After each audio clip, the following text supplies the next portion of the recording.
Hi, and welcome to the Candidate Night at the Cove Community Center. Tonight we're going to hear the Ward 4 candidates for City Council.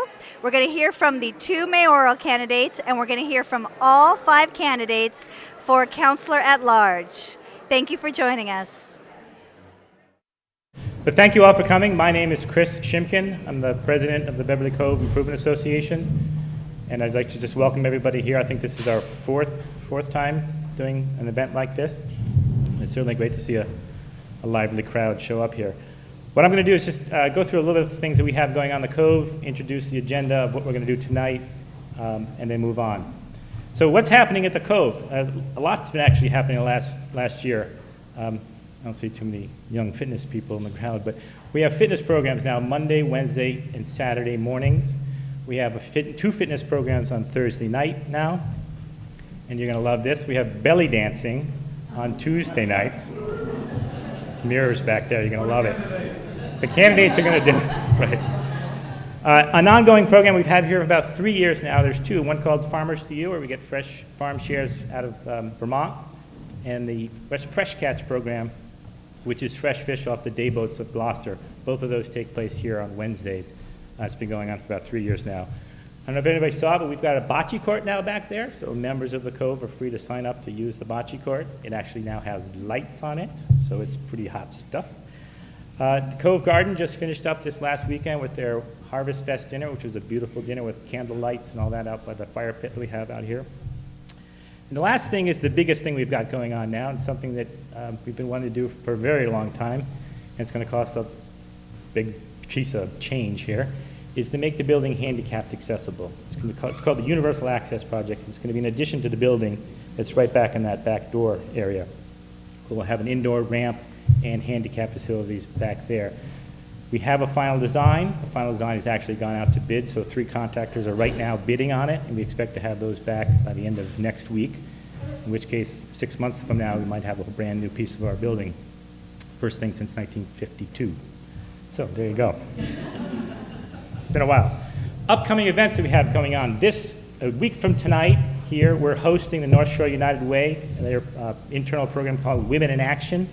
They have a program going on that's a panel discussion. They're saying it's making mealtime fun and healthy for children and families. They're going to talk about how to prepare meals in a healthy manner, I guess. After that, in case you don't want to be healthy anymore, on the 19th, we're having an Oktoberfest here. So that's not going to be healthy. That's okay. That's the point. That's on October 19th. November 16th, we're going to have a beer and wine tasting event here, which has always been successful. And then in December, we're going to have our traditional Celebrate Winter extravaganza here. Last year, I don't know if anybody was here, but we did a 1940s radio show, which was awesome. If you want to know anything more about that, are there any board members in the room? You want to raise your hand? Not too many of you here. There's one way in the back. Donna right here. Ask somebody or ask me if you want to know more about these things. But the Cove is a membership organization.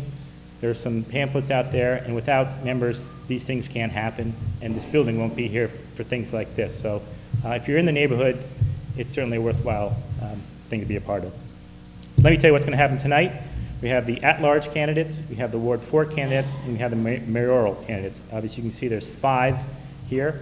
These folks will be each given a series of the same questions for each person, have 2 minutes to answer those questions. Our timekeeper is right here, Donna, so if you see these signs going up and somebody gets cut off, it's because Donna is the whipmaster there to keep us in line.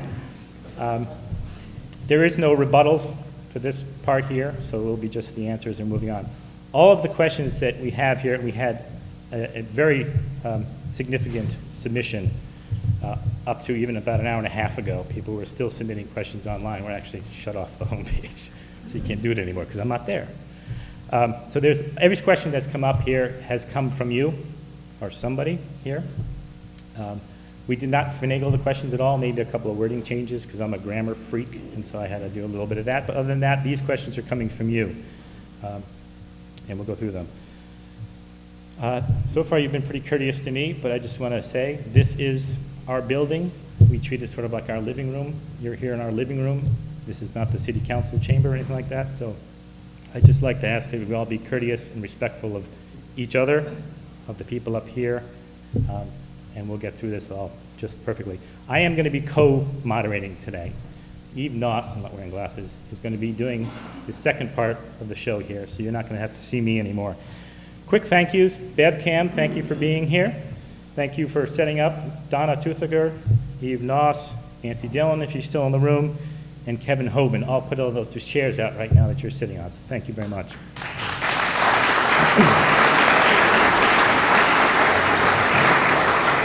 If the at-large candidates want to come up here and grab a seat, we'll get this thing going. Okay, guys. Thanks. So in order to make this very sophisticated and who goes first, Tupperware is going to be involved.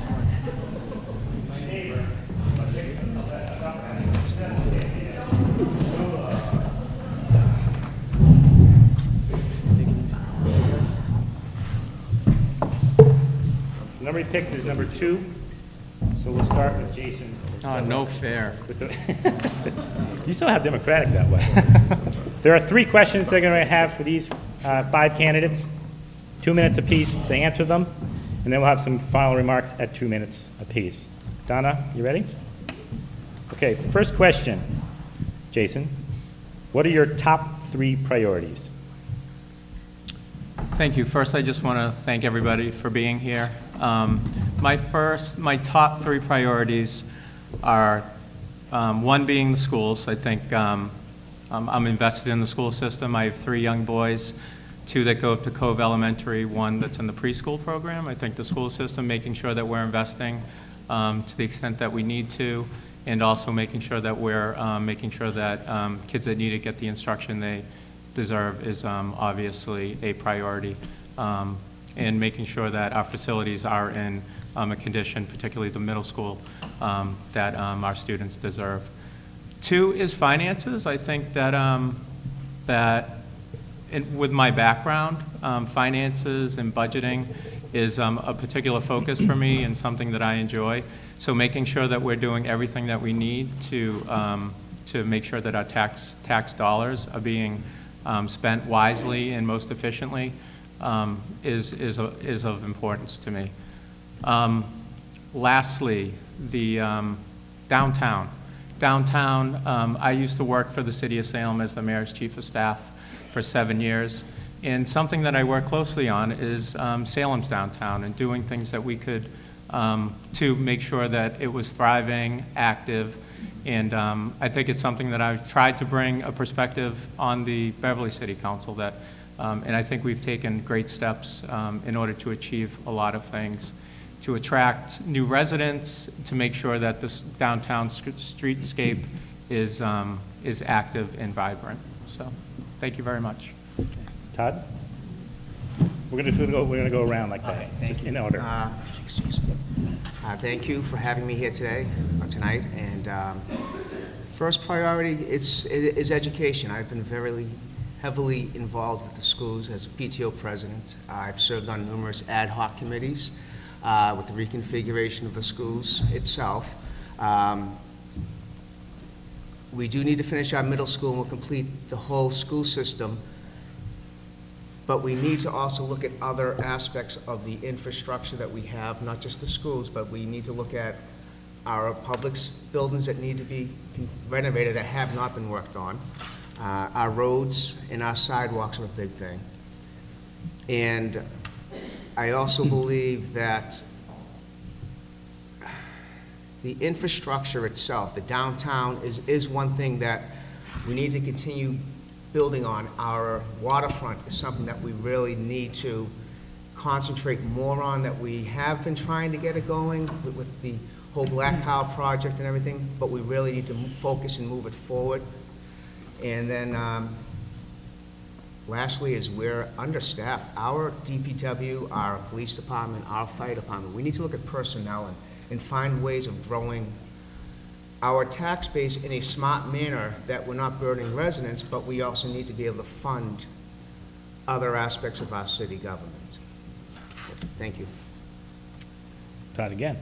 That's pretty good. Todd Murphy. Thank you all for coming out, and thank you for having us. This is an exciting time, and it's very exciting for me. This is the first my first public forum in front of the constituents of Beverly. I've met a lot of you already, and I'm very happy to be here, though. Priorities. Certainly, number one, I can echo Jason and Todd regarding education. I'm a former educator. I'm a father of 2 daughters. My daughter Olivia goes to Cove School. It's very exciting that this middle school project is underway, but we need to make sure that we get this done in the most efficient and cost-effective manner, and we have to make sure we get it done in a way that makes sense for all parties involved. The education system is the heart of a city's community, and whether you have children in the education in the schools or not, education is what cities base their property values on. It's what determines why people want to come to live in your community. So I think education is the heart of the city.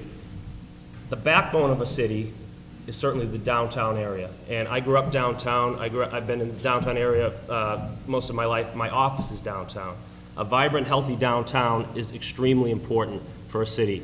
And I will do everything I can to see that this gets done and gets developed in a smart, and that includes the waterfront, in a smart and in a sustainable way.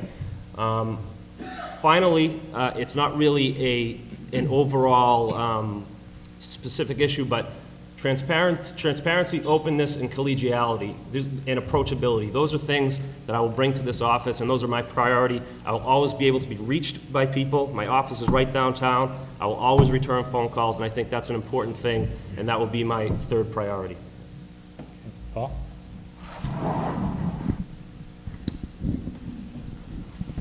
Thanks, Chris, and thanks to everybody for being here. I look down the line and I say to myself, wow, I'm the old guy. I feel a little like Bill Coughlin. Did you see Todd? Wow. I thought there was no rebuttals here. I mean, everybody's going to say education, and that would be my number 1 priority. The middle school is now, we've gotten approval from the state to move forward on a feasibility design study. That happened last Wednesday. Some representatives from the city were there. We finished all the middle schools and all the elementary schools, and a big question had been about maintenance and keeping up the buildings. They've all been kept up very well. We have our high school, and if any of you have not been to the high school, I would encourage you to call the principal and take a tour. It's a beautiful building. So our next thing is to get the middle school like that. I would say waterfront. I sat here back in 1999 and said the waterfront was my number 1 priority. We look at the waterfront, nothing has happened. But right before the council now is a lease agreement with the owners of the Black Cow Restaurant that the city would like to enter into to get moving at the McDonald's property. The Ventron property, which has been permitted for 66 condos, is back on the market. And I think once we get a new mayor in office, the owners of the Port Marine, the big red building, might find it a little easier to work with the city so that their property can move forward. 1, 2, and 3. I know it's been in the news for the past couple of months is the Brimble Ave project. Both mayoral candidates support it. We need to figure out how that can work without infringing on our neighborhoods. Thank you. Okay, Matt?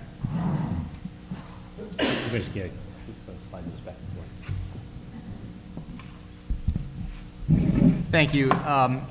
So my top priority as your city councilor will be, number 1, to increase transparency in government.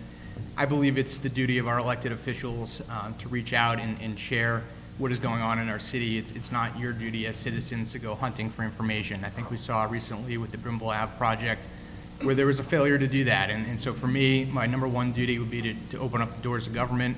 I'm a big proponent of things like social media, where I think our city can take a look from the private sector and has a ways to go to get up to speed on that. So that would be my first priority. Number 2, I think there's a number of projects that need to get done in the city that have been started. It's going to be up to this next new group of people who get elected to really hammer out the details and get these things done. We're talking about a new middle school. That would be obviously a big priority. We've been talking about the waterfront for years. Driving by that old McDonald's site is very frustrating, and I think everybody wants to have a restaurant on the waterfront. So that would be a big priority. Obviously, this Brimble Ave project, a lot of the details need to be worked out and exactly what that's going to be. So really, all these big projects, a lot of the details need to be worked out, and so that will be a priority to get these things done in the right way. And then thirdly is maintaining fiscal responsibility. We have a big budget here in Beverly, $106 million budget. Mayor Scanlon, I think, has done a pretty good job over the years of managing that budget. We're going to have a new mayor, a new group of people making decisions for our city, so I'll be a voice for the taxpayer and make sure that whatever gets done and however these projects get done moving forward, that they're done with the taxpayers' interests in mind and that we don't have any type of property tax overrides moving forward. So that would be my priorities.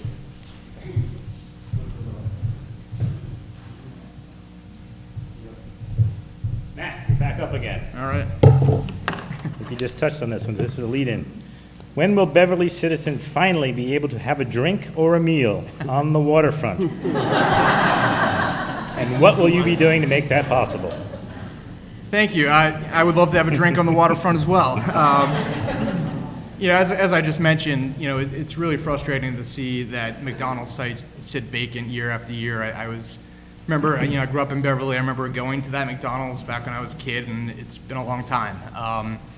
Obviously, there's been a proposal for a Black Cow restaurant for a number of years that's been held up in court through the appeal process. I think we need to take a look at the waterfront in a more comprehensive way. Obviously, I think I do support a Black Cow restaurant, but I think we also need to look at, this designated port area authorization,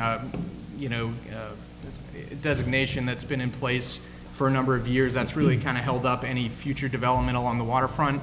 I know the owners of the Port Marina would love to develop there as well, and I think we really need to take a hard look at lifting that DPA or reconfiguring it so that we can have a more comprehensive approach to waterfront development. And I'm confident that with the next mayor and next group of councilors that we'll be able to take a look at that and hopefully make some serious progress in getting that done. So. Okay, Jason? Thank you.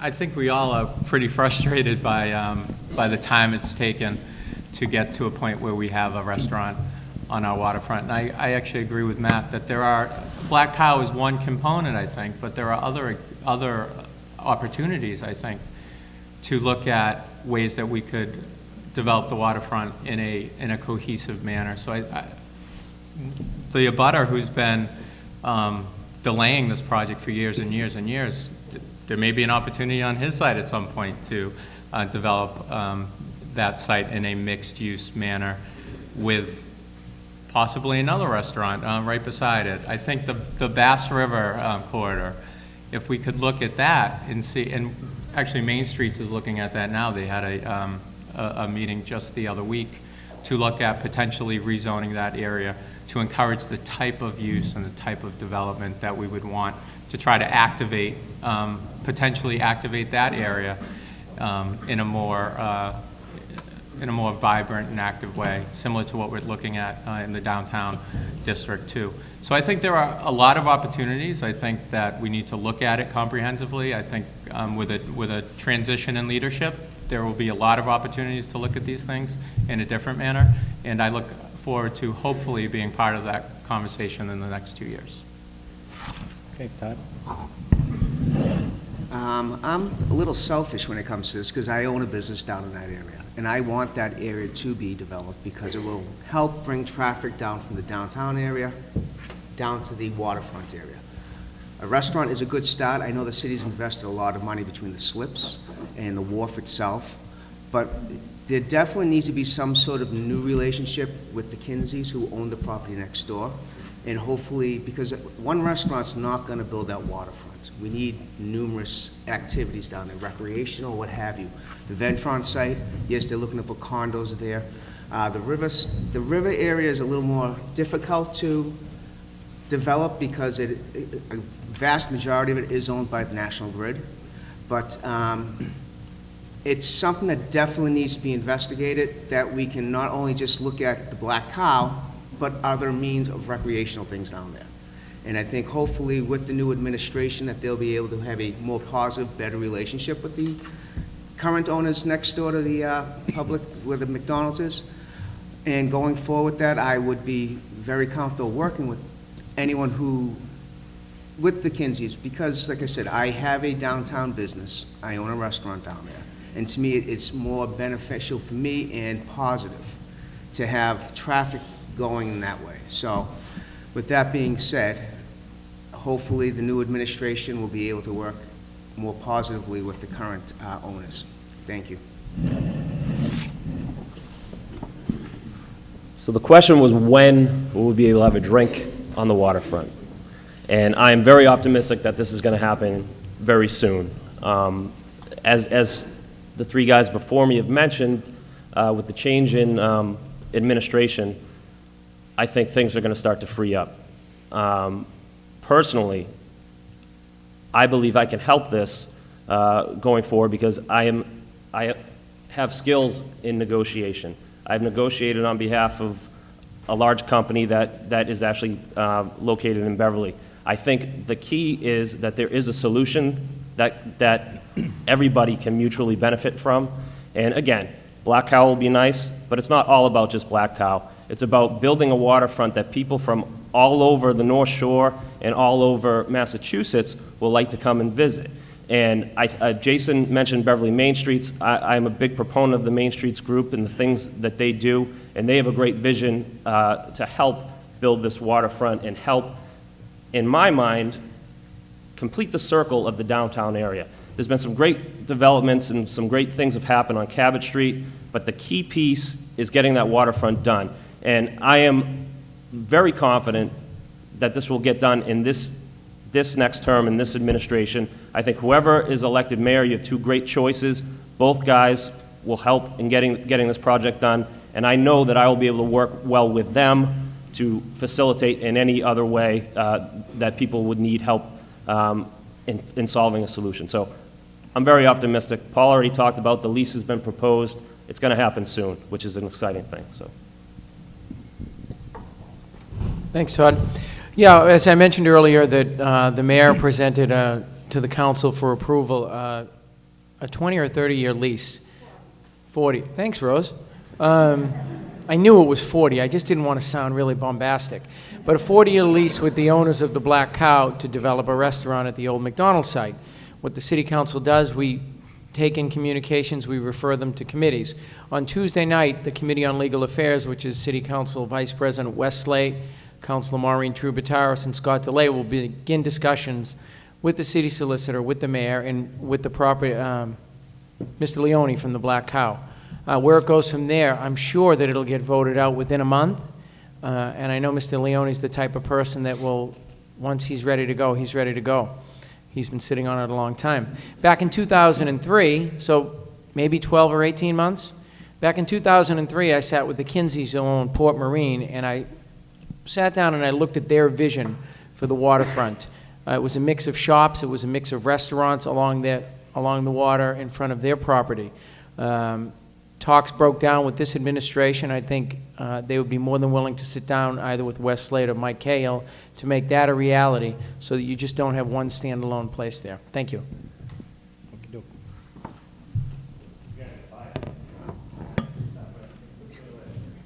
Oh, God.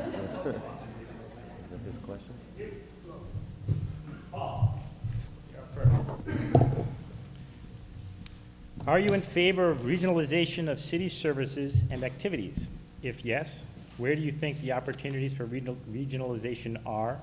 If not, why not? So regionalization of services. Where they can save money, I think that we should look into them. I know the city of Beverly was the biggest city, or one of the biggest cities that joined in with the regional dispatch in Middleton, which is under construction, all done and ready to go. Your rank and file police and firemen weren't in favor of it, but the two chiefs at the time, Chief Pierce and Chief Ray, were. That's a way to save money. And I think Chief Pierce said that at the time that all Northern California was run by 3 dispatches for half the state. So it's something that can work. I know that we just looked into regionalizing our trash service with the city of Salem. Correct, Jason? Was that before you were there? That's when you were on. Yeah. And it was thought to be not cost effective.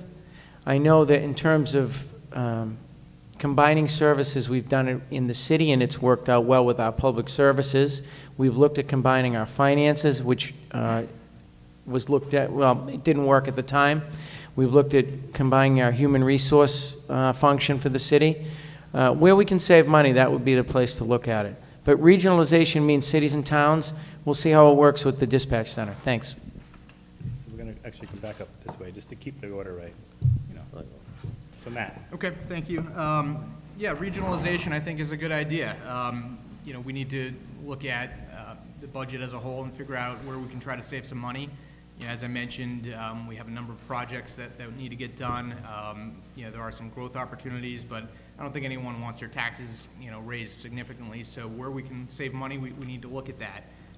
The one caveat to that is I want to make sure that where we do look at regionalization, we need to make sure that the level of service that we're getting is equal to, if not better, than what we have currently. We can't regionalize just to save money if the level of service is not up to par. One big area I think I would want to look at is purchasing.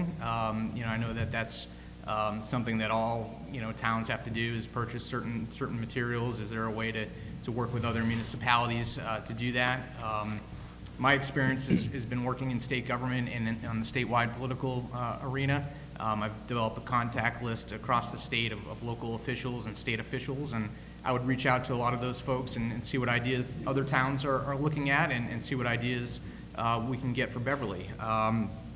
You know, so yes, I would certainly support regionalization efforts. As Paul mentioned, I know we're moving to the dispatch here with the police station, and you know, I do know that there's some concern about that, but you know, if we can get the same level of service, if not better, and it's going to save money, I think we need to look at every opportunity to do that.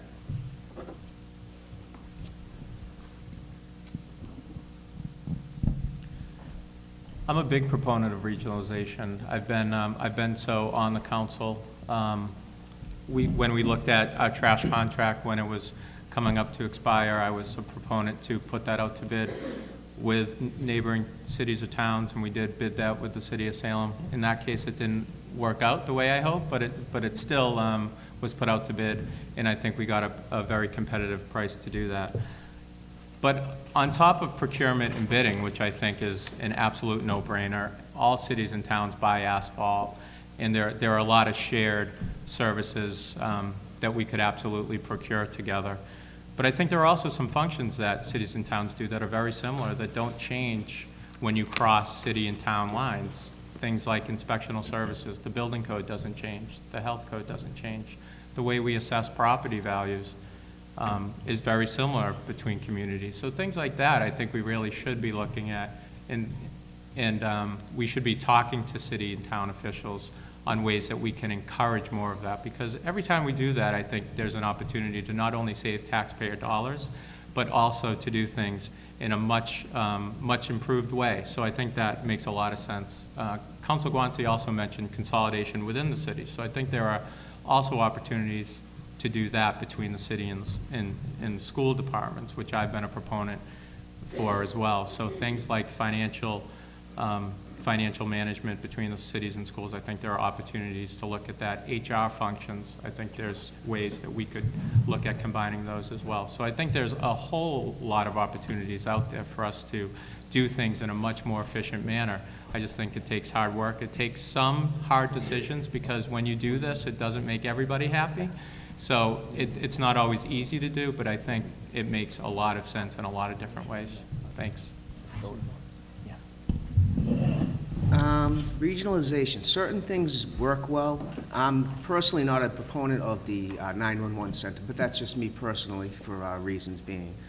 I've seen within the city, as Paul has mentioned and Jason, is consolidation with our DPW, who now maintains our school properties. And I can tell you firsthand, it's been phenomenal. I can see it the way it's being done now. The DPW is a very professional entity where they actually do paving and stuff, so we're saving money in that regards.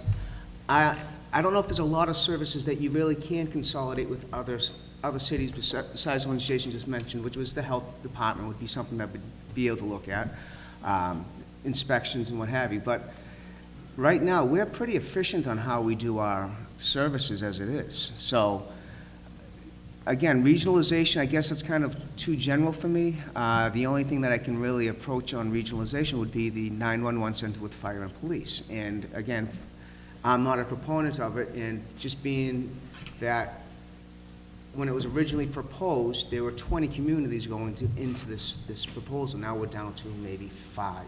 So I'm skeptical about it, and maybe that's just who I am, is not seeing the whole aspect of the regionalization. So some things I am in favor of and other things I'm not. Thank you.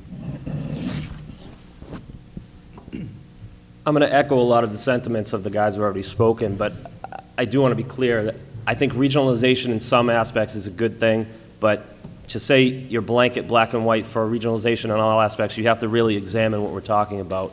I know it seems like this Middleton call center looks like it's going to happen.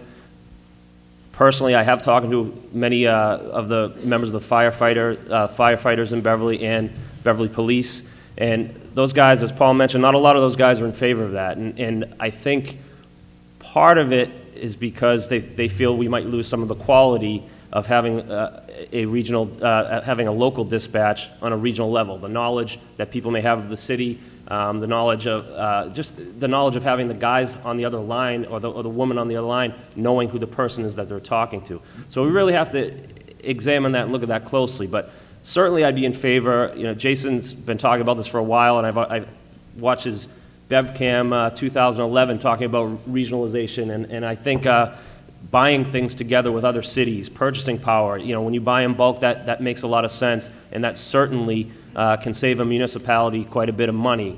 I am open to discussing and looking at anything, but personally, it's a case-by-case basis, and with regionalization, you know, I do have to, you know, especially in the 911 call center, I would have to look at that more and talk to the guys and the women who are on the force and get more of what they're thinking about. Because I want to support them and I want to make sure our city is safe. So the bottom line is regionalization where it makes sense, regionalization where it doesn't make sense, not so much, but you have to take it on a case-by-case basis.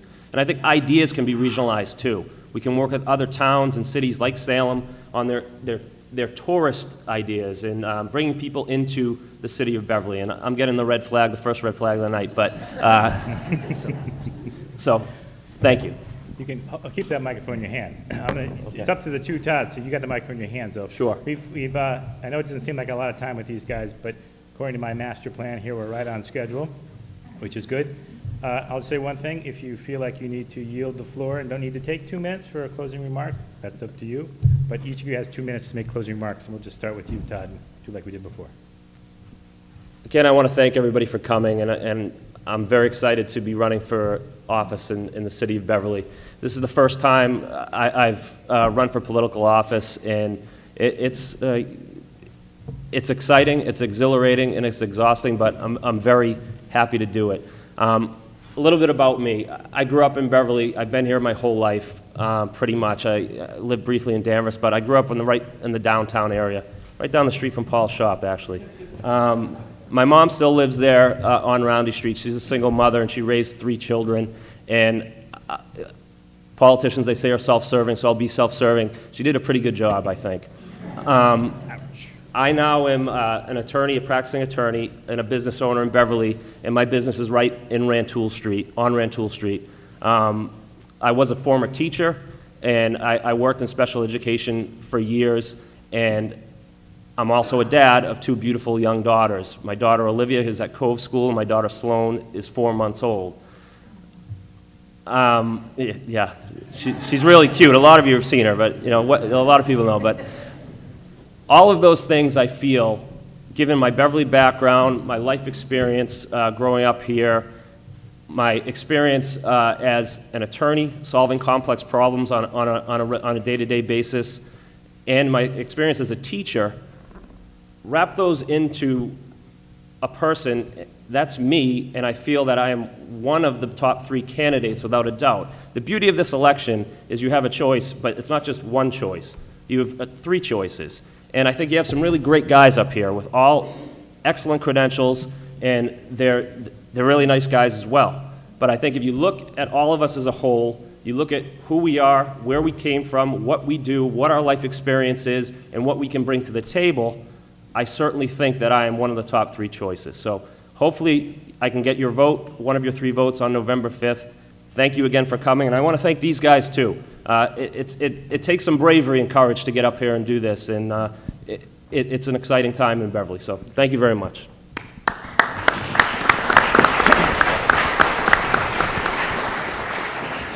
Well, Todd, as somebody that's known you since you were 8, your mother did a great job. Thanks to the Beverly Cove Improvement Association for hosting tonight's event. I know it's not as exciting as professional wrestling, but we got a good crowd. While it's been a tremendous honor working with Mayor Scanlon the past decade, I'm looking forward to the challenge of leading the council and working with the new chief executive, either Wes Slate or Mike Cahill. While the 2 branches of government have separate responsibilities, nothing can get done without an atmosphere of cooperation and mutual respect. The past 2 years have been busy. We're a green community. We now have weekly recycling. Our parks and playgrounds continue to improve. I encourage you to check out Cove Playground. It gets better and better every summer. The city recently entered into an agreement to purchase solar power credits, so we're trying to be environmentally friendly here in Beverly. Zoning changes have been made to encourage residential development near public transportation, and we recently underwent an extensive review of our watershed to ensure the safety of our drinking water. There's more to do. I look forward to being part of the progress. You have 5 very qualified candidates to choose from. 4 guys in their 30s and me. I wish everybody. It's been great getting to know Todd and Matt. It's been great working with Jason the past 2 years. I wish everybody well, and I respectfully ask once again for the 7th time that you consider me for one of your 3 votes on November 5th. Thank you.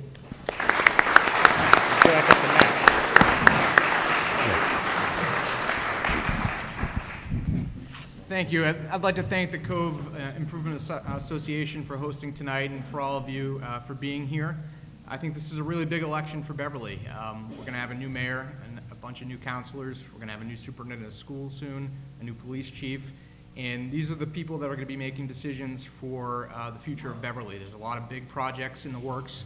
New middle school, we've got a waterfront that needs to get done, the future of Brimble Avenue. And it's going to be this next group of people who are going to be making decisions and setting the course for Beverly's future. In terms of my background, I grew up in Beverly. Both my wife and I did. Attended Beverly Public Schools, graduated from Beverly High School. Wife and I have been married 8 years, and we have 3 young kids. Our oldest is a 1st grader at Cove Elementary School.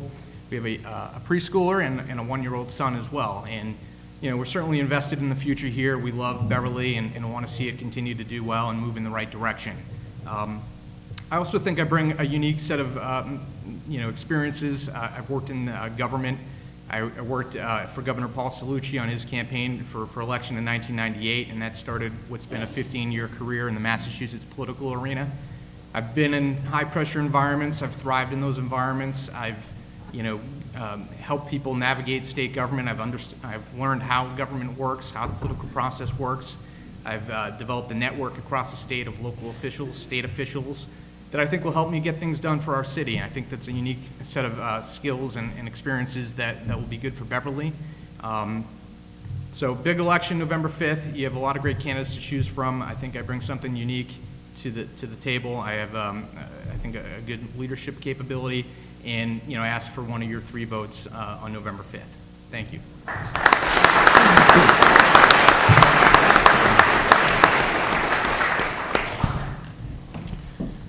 Thanks everyone for coming, and thanks for the opportunity. I think this has been a great forum.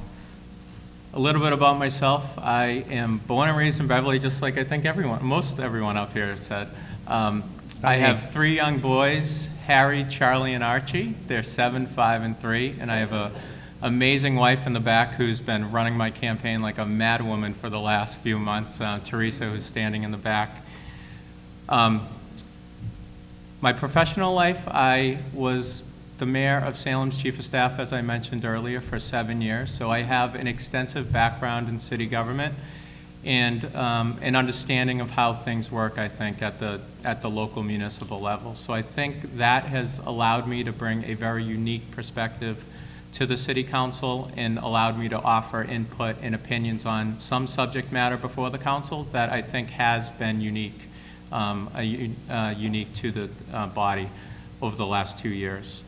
Right now, I'm the executive director of the Salem YMCA, so I'm gaining, I've only been there for 8 months, but I'm gaining some executive experience in that role too that I think is helpful in the long term. As everyone said, Beverly is in the middle of some exciting times. There's a ton going on and a lot of positive things happening, and I've been excited to be part of that over the last 2 years, and especially with a transition in leadership. I hope to be part of that and bring some stability, experience, and knowledge to the city council, continue to bring that to the city council with a new mayor. I think I've played an important role over the last 2 years on the council. I've brought an ability to make difficult decisions, to propose things that I think have made a difference over the last 2 years.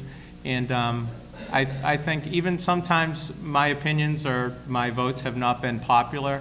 I always try to do what's best and what's right for the city, and that's my guiding principle. So I'd appreciate your consideration.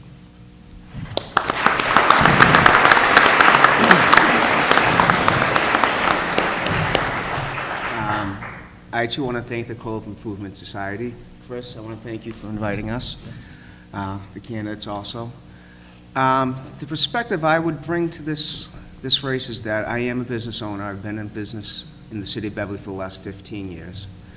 So my perspective is really to see how we need to grow everything, how we have to grow our tax base in a positive manner that we're not hurting other people, we're not hurting the residents completely. The other thing is education. I definitely have my skin in on the game. I have a 6-year-old son at Ayers. I have a 16-year-old daughter in a high school. So I've seen it from both spectrums. I've seen when the high school was first built, my daughter was the first incoming class to go there, you know, get the MacBooks and everything like that. My son is at Ayers School, and it's been a positive experience. Our education system in this city is phenomenal. It really is. And I hope to continue growing that. And again, I don't really have a lot much more to say, but just a wish for consideration of one of your votes, and thank you for having me.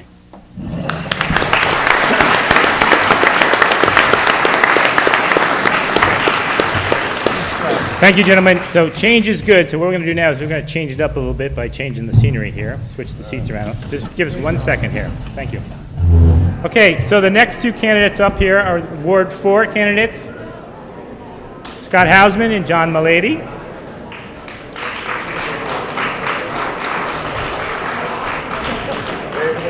We're going to handle this in the same manner we just did. Each candidate is going to make an opening remark, 2 minutes, followed by a series of questions, 2 minutes each. We did the very sophisticated flip of a coin. Actually, it was the flip of my pen right here. It was very good. And Scott Hausman has elected to make the first opening remark. So, Scott, how long is it? 2 minutes. Your timekeeper is right here. Good evening, everyone. Thank everyone for coming out this evening, and thank you to the Cove Improvement Association and to Chris for organizing. This is an important and good event. So, as Chris said, my name is Scott Hausman. I'm currently City Councilor for Ward 4. And let me just tell you a little bit about me and what I've done and what I hope to do. See if I can do that all in 2 minutes. I've lived in Beverly for 28 years. 25 years. Been married for 28.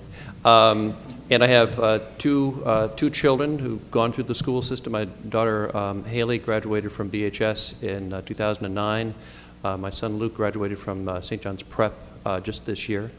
I'm a small business owner in the sense that I'm a lawyer. I have a practice in Salem with my wife. And I've been very active in Beverly for a very long time. For those of you who don't know, I was on the Zoning Board of Appeals for 16 years and chairman of it for 10. I wrote a large part of our current zoning ordinance that deals with subdivision development, which requires new subdivisions in Beverly, if they're built, to put aside a minimum amount of open space. I served as a board member on the Beverly Education Foundation, which raises money for the Beverly public school system.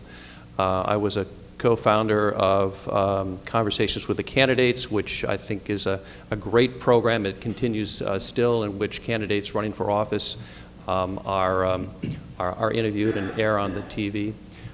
So I've done a lot. As a city councilor, I've been very active with constituent services, and which is sort of the bread and butter of a ward councilor, but also very active in citywide matters and issues as well, which I'm sure we'll have a chance to talk more about. Thank you. He has one. Thank you, Scott. Hi, my name is John. I'm running for Ward 4 Councilor, but you obviously knew that. My campaign kicked off months ago in the living rooms, driveways, and front porches of the Cove in Montserrat, when Ward 4 residents wanted a different perspective at City Hall. I hope to earn your support tonight to become the next Ward 4 Councilor and remind you all that you have a say in the outcome of all these citywide elections. Who I am as a candidate comes from who I am as a person. I grew up in Centerport, New York, the oldest of 5 children. From an early age, my parents taught me the importance of serving others, giving back to the community through their actions. I saw my dad volunteer at PAL football games after working a 40-hour shift as a New York City firefighter. I watched my mom come home from PTA meetings still in her hospital scrubs. It was because of them I learned at an early age that actions speak louder than words. While I can't say I was born in Beverly, I'm very proud to call Beverly my home.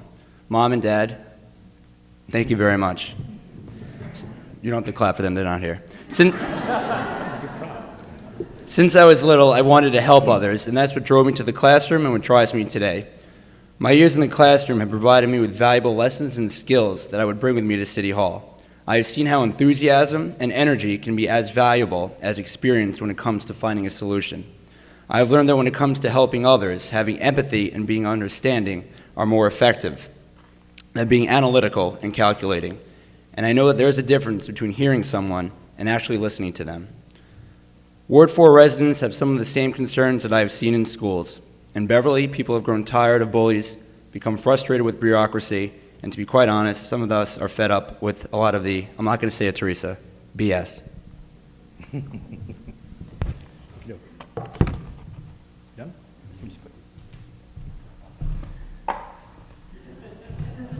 case you want to refresh your mouth. I'm going to feel like a 4th grade school teacher and say this, but there are seats up here if anybody wants to come up, sit up front. The at-large people didn't bite, but I can't, I can't speak for these guys yet. But if your back hurts, there are plenty of seats up front. Okay, so based on that, we're going to move forward with some questions here, and John Milady is going to go first. Thanks, Chris. Sure. Ready? What are the biggest priorities to you in Ward 4? Please be specific. Sure. Number 1, education, which I think everyone here tonight values education. As a teacher, I think I'll provide some insight into building the new middle school. I would love to have contact as a member of City Council with people in the education community, talk about ways to incorporate some of our local history and some of our curriculum. Number 2, something that I've been saying since the beginning of my campaign, is to open up City Council and let the people of Beverly have a greater say. We have a tremendous talent pool in our city. I would love to have more and more people involved directly with decision making. Using communities, organizations like the Cove, using people like the Montserrat Neighborhood Group, I would advocate having, as a Ward 4 councilor, open house once a month. Think of it kind of as office hours, as a way to improve communication. And last, but definitely not least, to continue to improve and work on making the downtown the best it can possibly be. Thank you. Scott? I guess I think that for Wards 4 specifically, as a city councilor, constituent service is perhaps my #1 priority. I mean, I think of myself as a city councilor, citywide, in my interest, but as a ward councilor you're sort of the go-between between people who are not really sure where to turn in city government to get things done and the executive branch. So, whether it's getting trees planted, getting trees cut down, getting sidewalks repaired, potholes. I've had calls from people with rat infestations, people with drainage issues, you name it. Those kinds of calls come in, and typically I find that email communication is an extremely efficient way to do that. I've never had anyone have a problem reaching me, which I can attest by the growing files I have on my Microsoft Outlook for people who want to deal with, need help on various different issues. I guess I would just highlight a couple of things that I've done that would give you an example of things that I would continue to work on in Ward 4. There were traffic safety issues at both at Cove Elementary School and Kimball Haskell Park, otherwise known as Cove Park. In both cases, there was concern about safety for children. In both cases, I pulled together residents, city staff, school staff, in the case of the Cove Elementary, and was successful at Cove Elementary with getting a new parking lot with 25 new parking spaces. It's gotten a very good reception from the principal saying that it's much safer there, and from residents saying that it has minimized traffic congestion. At the Cove Park, we've, again, working with the residents and with city, we've rerouted the streets there to be more safe for the children who are playing there. Thank you. Just one commentary. Those chairs actually came from my house, and they're clean, so don't worry about it. I'm not offended. It's really okay.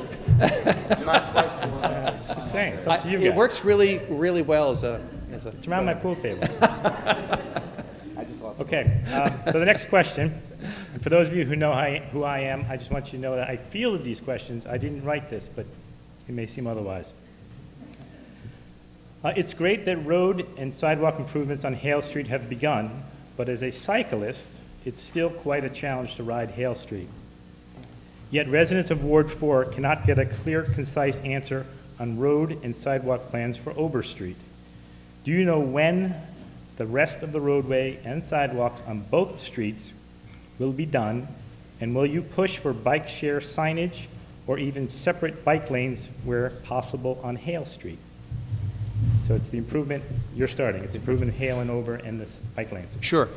In terms of the schedule, one thing I've learned as a city councilor in working specifically on the issue of improvements for roads is that there is a level of unpredictability that the DPW seems to experience as they're trying to implement their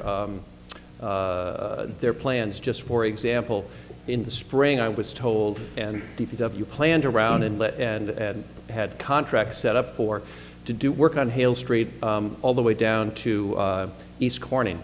Then the governor and the legislature had an argument over funding, and half of the funding that was planned on for the city and by the DPW for street works was gone for this season. So there is a level of unpredictability to that. Presently, the city's DPW is saying they hope to get from where they are now, which is roughly around where Eisenhower is, down to at least East Corning next year, and if depending on funding, all the way down to East Lothrop, and also start working on Aubert Street. One thing that has come up repeatedly in the at-large, I think it'll come up in the mayoral, and I think it's appropriate here to talk about, is the issue of communication between city government and the residents. Actually, I have been working with the DPW to try to set up, because I've experienced the same questions, the same frustrations, and I've gotten calls from constituents about it, to try to figure out what are the answers to these questions and to communicate them. So I've set up an arrangement with the DPW. It was originally scheduled for this coming Thursday. That date has been moved off. At one point it was scheduled for here, but we realized there was no handicap accessibility, to actually send out notices from the DPW to all of the residents, more or less in the Cove along Aubert Street, who would be affected by Cove and Hale Street, Aubert Street and Hale Street construction, and give you an opportunity to have a meeting, to come here and ask questions directly of the DPW engineering department about how this works and what will happen and when. Thank you. To answer the first part of the question, I don't know when the roads will be fixed, just to be perfectly honest. As a cyclist, I think, all right, Liz, amateur cyclist, that's fair. I think it's important to remind people to share the road when you're driving your car or riding your bike. I think a couple people who ride their bike can attest to that. I think bike share lanes would be an excellent idea in several different parts of the city. This goes back to one of the issues that's been coming up several times tonight, and that's opening up communication between City Hall and the residents. Having an explanation in plain spoken English about why some roads are chosen over others, I think would be incredibly helpful. I think that will ease some of the tension. I also think that it will improve communication by having a schedule. Keep in mind it's a tentative schedule about when certain roads are being fixed. Just to keep people informed about when the roads are scheduled to come up and when improvements are going to be made. Okey-doke. Keep that microphone. You go one more time. So the next question. To avoid the onus of being put on Ward 4 homeowners to call the police, what can be done to alleviate illegal parking with special respect to beaches and parking on sidewalks? I just got a parking ticket not that long ago on my own street. Scott? Councilor Houseman, can you handle that for me? Where's the police? I'm sorry. I totally forgot the question, Chris. I'm sorry. As opposed to having homeowners call the police. Doesn't count for 2 minutes, by the way. Regards to the illegal parking because of the beaches Yes. and on sidewalks and things like that. I think nothing, for me as a former Brighton resident, made me stop parking in a certain particular lot on an anonymous street was a sternly written letter from one of the members of the Brighton community, as well as the information and phone number of several people on Boston City Council, that if I had a problem with it, those are the people that I can call. That would require volunteer work, and that could be something that could come up at one of the Ward 4 open house meetings, where we can say, all right, well, we have, the weather's getting warmer, I'm starting to have some people park in front of my street that shouldn't be there. What's the next step? So that would be my first step, would be the letter with the warning. And as a teacher, I can write a very stern letter of warning. Could you repeat the question again, Chris? I'll read it in full. Yeah. To avoid the onus being put on Ward 4 homeowners to call the police, what can be done to alleviate illegal parking with special respect to the beaches and parking on sidewalks? This is actually a very simple sounding but tricky question to wrestle with, I found as a city councilor. I probably have been contacted by the person who gave you that question. No names. A few, not many, but a few people have approached me about some aspect or other of this question. Especially along Lynch Park, there have been residents who have said, we have no parking signs posted along our street. People park there. The police don't ticket us. What can you do? That's part one of the issue. Another second part of this issue is I've had people approach me and say, the beaches in Beverly should be for Beverly residents, not for out-of-towners.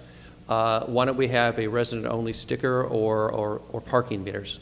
So I'll try to address in the time I have both of those in the order that I mentioned. The question of getting things ticketed proves to be a little bit problematic, because when I spoke with then Chief Ray about it, he said, well, he'd be sure to try to have officers come down and be more diligent in enforcement. Really, nothing happened. And I don't know, I haven't had a chance to engage with the new chief about how to deal with that issue. As a city councilor, I can be a squeaky wheel and I can be a voice and an advocate. But if you've got signs that people ignore and the police department do not enforce, there's a limit to what a city councilor really can in my opinion and experience, can really achieve. In terms of parking for, along the beach for residents, people who have complained about this said, well, I've said, well, how do you know the people are from out of town? They say, well, they just seem like they are. And that's kind of a tough one to address. I want to make sure that it's, residents have that availability, but I also don't know exactly how you go about really policing that in a fair way. Thank you. Okay, you can keep that in your hand. So the next question, you're starting, Scott. Okay. With the new field at Beverly High, what do you envision as the long-term plan for Herd Stadium? That's a really excellent question. There are people near Herd Stadium who have questions about the area above the stadium where the DPW stores a lot of curbing and raw materials.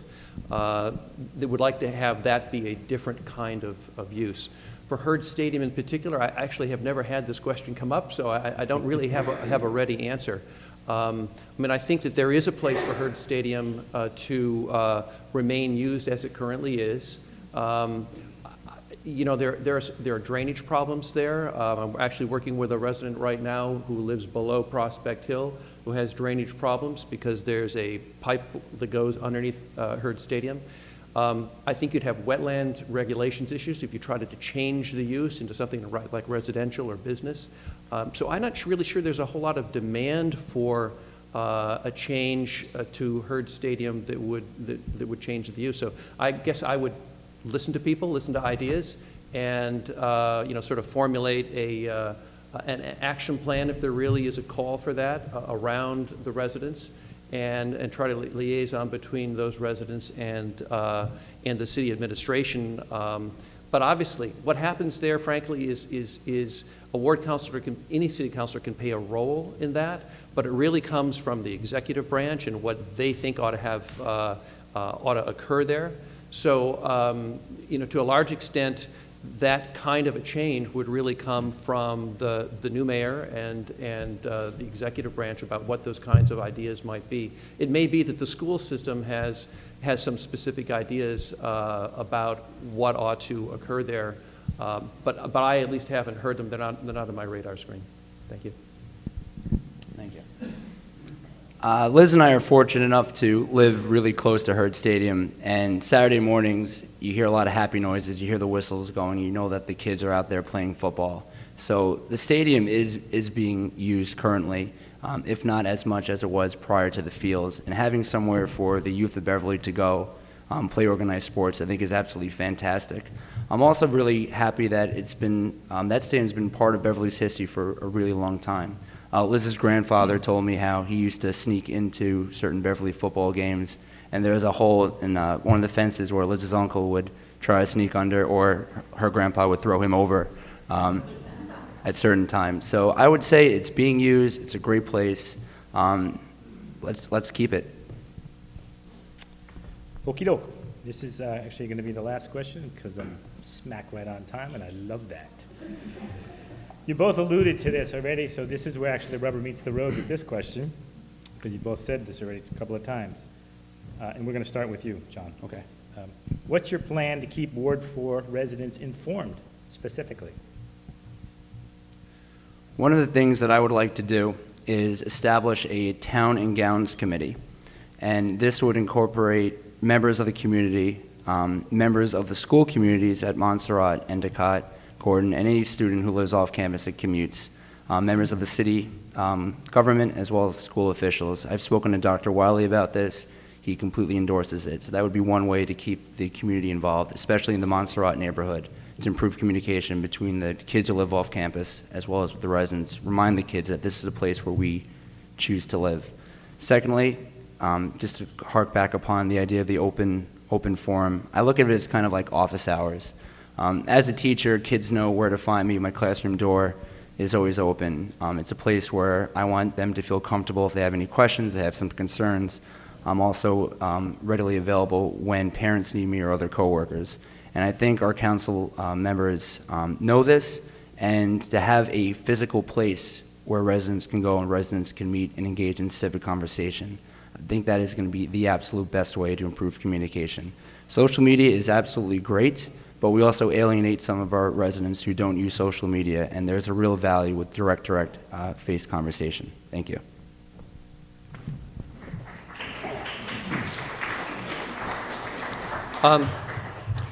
Yeah, I think that there are a number of different ways of keeping Beverly residents informed. One is simply being readily accessible by phone and by email, and keeping up a very responsive approach to dealing with constituent inquiries. So, for me at least, because I work locally and because I'm self-employed and I can pretty much call my own hours, I find that it's easy for me to get out and talk with people when I hear from them. And I spend lots of time as a ward counselor, simply visiting people in their homes when they have a question, and in helping them work through those issues. In terms of being sort of more proactive as opposed to reactive, it certainly is the case that I think social media has proven to be over the last 2 years when I've been counselor, and will probably have a more prominent role going forward, is a healthy way. It's sort of really like the old commons in a sense, except the commons now is digital. It's not so much physical. And so people go online and communicate a great deal with them, with each other. And I think that has proven to be an increasingly effective way to sort of get the word out to people about meetings that are coming up that might affect them. The other thing is, as I alluded to, I'm going to be trying an experiment with the DPW about physically sending letters in the mail to residents about things which are of importance to Ward 4. In this case, an invitation which is going to be going out to Cove residents and those who would be affected by traffic on Aubert and Hale Street, to have a chance to come and meet with the DPW staff that actually deals with streets and sidewalks, and have a chance to talk about the issues they have and get their questions answered. Thank you. Okay. That's it for them.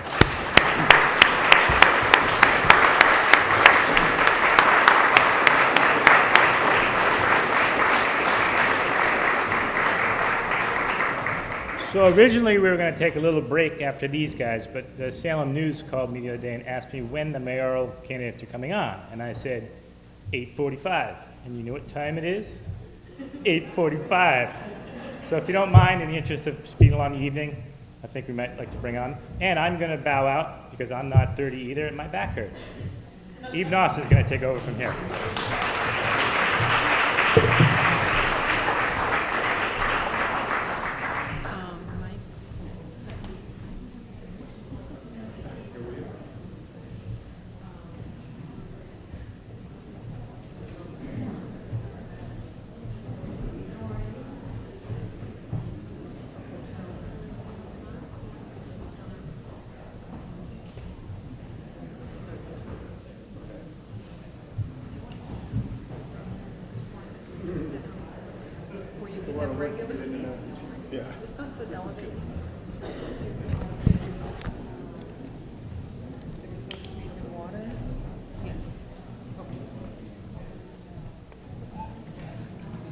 Are we ready to start? Oh, I have, wait a minute. Oh. So, I don't know what you're going to say. I think one of you is going to make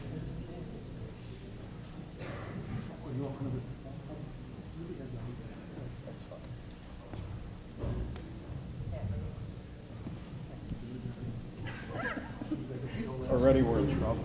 You start, and then we'll just alternate.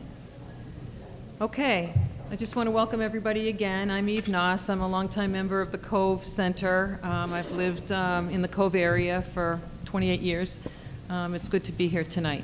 So we're going to start with Mike. We just flipped a coin. So the first question is, who are you and why are you running? These questions are from Ward 4 people. Thank you. Yes. My name is Mike Cahill. I'm running for mayor, and I want to thank you all for being here. Thank the Beverly Cove Improvement Association, thank BevCam. I want to thank you all for the 5 times that you elected me your state representative and the 1 time you elected me to be the president of your city council. And I've always worked very hard to be worthy of that and to try to be respectful of you, of the process, of trying to make sure that we're all working in the same direction to make Beverly a better place to live. The reason I'm running for mayor is that there's something about Beverly that has brought us all here to make our lives here. There's a quality of life in our neighborhoods and in the amenities that the community brings that we care about. None more important than our educational system, because it is really the true measure of a community in so many ways. And all those things really demand that we figure out how to fund the services that we care about and need and want. And that is probably more than anything why I'm standing here with you tonight. There's a lot of opportunity in Beverly right now. There are some ongoing projects. There are some projects that we can start to talk about.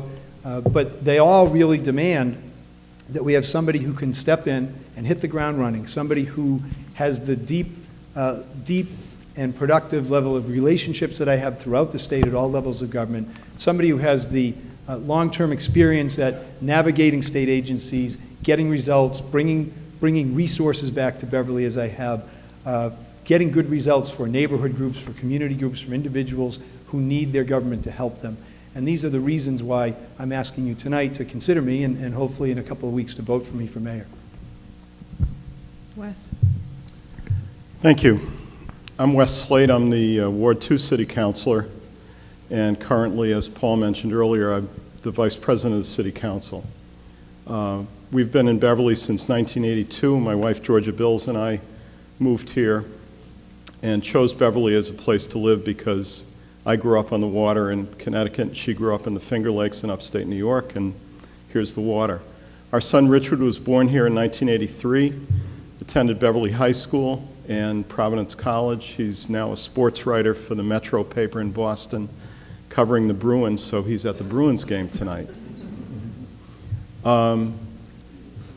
I've always been interested in government and in politics.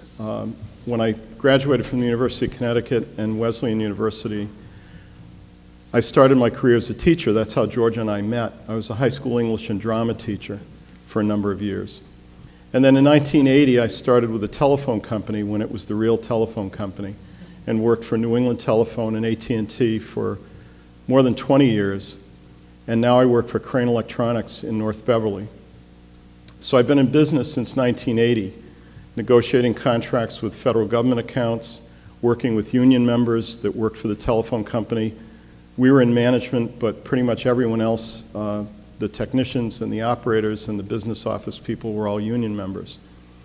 And for the time that I've been on the council, for the last 6 years, handling constituent questions and working on the different committees, 3 years on ordinance review, 360 pages of city laws that took us 3 years to revise since the charter was redone, and the work that was required to do that, leading me to this campaign and why I'm doing this. I'm sure we'll get into this before we finish, but it really got me to the point where I'm standing before you today as a candidate for mayor. Thank you.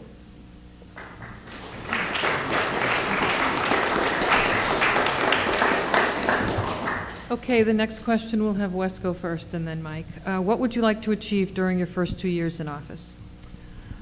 Well, there are 4 big projects that, ironically, I think Mike and I both agree on in terms of what the priorities are. The middle school, the Route 1A reconstruction from the bridge to North Beverly, the waterfront and what needs to be done down there, and also the Brimble Avenue interchange project. I'm sure we'll both talk about those. But in addition to that, I think the projects that need attention that have not gotten them are the IT infrastructure, the computer system infrastructure of the city, the way the city uses technology, and we'll get into that as well. And also the staffing levels. This was mentioned earlier, I think, in the at-large discussion. The staffing levels in our city departments, police, fire, public services, the school department on the support side, not so much in class size, although that's an issue in some of the schools, but in the instructional services, in librarians and computer people and the people that support the teachers in the classroom. As a former teacher and being married to a teacher, that's an issue that's really important to me. And finally, the creative arts community in the city, which I think is really tremendous. As the city council that represents most of the downtown, the waterfront, and the Goat Hill neighborhood, I've had a lot of experience working with downtown businesses, with the Beverly Main Streets organization, with the Chamber of Commerce, Montserrat College of Art, Endicott, and the others. And we have a very, very strong, vibrant creative arts economy in Beverly and a lot of creative people in Beverly. And that's an area where the city has said all the right things, but the level of support from the city and from city government has not been what I think those people would expect it to be. So I think those are priorities that we can all deal with in a more positive way going forward, beginning in January. Thank you. Thanks. Well, certainly the several community, the several economic development projects that we have are critically important for a number of reasons. Chief among them is the fact that in order to deliver the services to our senior center, through our schools, our public safety, the whole range of services that we care about, we need to be strong economically. So the projects that Wes mentioned, absolutely. Specifically, I want to make sure that that I get to know our new superintendent immediately, and that we collectively, the superintendent, me as mayor, the rest of the school committee, that we get to know our schools as well as we can. For me, as an educator, I was a teacher for almost 10 years. I want to work with the superintendent and building principals and get invited into some classrooms and see and hear and learn what's going on and carry that to the city. There's a lot of greatness happening in our schools that we need to understand and celebrate. In addition, when you look at a couple of the key projects, the waterfront will be right at the top of my list. We need to unlock our waterfront. There's no reason that we shouldn't have a harbor walkway running from over by the Ventron property all the way down towards and hopefully to Tuck Point. And we ought to have a couple of waterfront restaurants, and we ought to have retail and more housing down there and boat slips. And these are the things that we can accomplish with a city administration that's willing to work with the neighbors rather than fight them in court, and work to, with federal regulators to adjust or move the federal channel, and to work with the state to try to change the legislation that really has everybody hamstrung down there. And these things have been done in other communities up and down the coast of Massachusetts. They can be done in Beverly. That will make a big, big difference in our community. It will really be a key linchpin to the revitalization of our downtown. There's much more, but I'm about to see that sign go up, so we'll wait till the next question. Okay. So we're going to start with you, Mike. What is your view of the capacity of city services to meet the demands of constituents? Are there incapacities in any area of city government that you plan to address in your first 100 days of office? Well, I think across the board, I think the city officials for years have been working incredibly hard each year to try to find the new growth each year so that we can continue to keep pace on the front of our services. So I think right across the board, everybody's been doing the best we can with that. And that's why I think really recognizing that we can't be sitting here 5 years from now and have economically stagnated. We need each year to find that appropriate level of new growth. So I'm not going to single out any one service. I think it's really a challenge to keep all the balls in the air and keep the quality of services moving forward for the whole community. I will say that I've met a couple times with Mayor Driscoll over in Salem to just try to understand what's going on over there. And she let me know that there are resources available through the Metropolitan Area Planning Council for communities to start to upgrade their IT capacity, which I think we both agree on. Trying to make sure that there's a way for anybody in the community to reach out to a given department and say, we've got an issue, we've got a concern, a complaint, a question, a request, and to ensure that it will be registered, it will be logged, it will be put on somebody's responsibility to-do list, and that there will be follow-through on it. So I think that's an important piece of trying to make sure that services are what they need to be. But I think the most critical part probably will be that if you elect me in my administration, we will have open lines of communication throughout the city on every issue that matters to you It's something that I've done in my 20-plus years off and on in public life, is to make sure that I listen, that I understand, and that you have a seat at the table on everything that matters in this community. Okay, thanks. IT infrastructure, I think I mentioned. I have to say that, just on the waterfront for a second, it